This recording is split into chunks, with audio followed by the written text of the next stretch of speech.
কি মনোযোগ সহকারে আয়ত্তে নিতে চেষ্টা করবে। এবার সাধু ভাষা রীতি।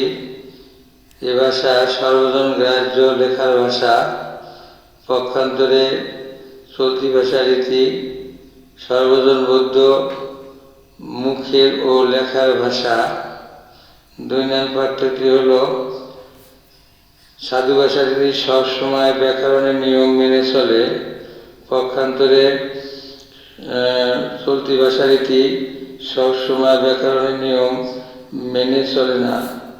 তিন নং পার্থক্যটি হল সাধু ভাষা রীতি পদবিন্যাস সুনিয়ন্ত্রিত ও সুনির্দিষ্ট, পক্ষান্তরে চলতি ভাষা রীতি পদবিন্যাস রীতি অনেক সময় পরিবর্তিত। চার নং পার্থক্যটি সাধু ভাষা রীতি তৎসম ও সংস্কৃত শব্দের ব্যবহার বেশি হয়, পক্ষান্তরে চলতি ভাষা রীতি তৎসম ও সংস্কৃত শব্দের ব্যবহার কম হয়। পাঁচ নং পার্থক্যটি সাধু ভাষা রীতি গুরুগম্ভীর, দুর্বোধ্য ও মন্তর, পক্ষান্তরে চলতি ভাষা রীতি চটুল, সরল ও সাবলীল।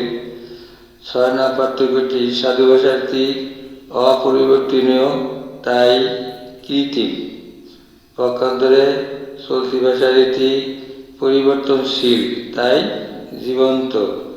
সাত নং পার্থক্যটি সাধু ভাষা রীতির সর্বনাম ক্রিয়া ও অব্যয়পদে পুনর্ব্যবহৃত হয়, পক্ষান্তরে চলতি ভাষা রীতি সর্বনাম ক্রিয়া ও অব্যয়পদের সংক্ষিপ্ত রূপ ব্যবহৃত হয়।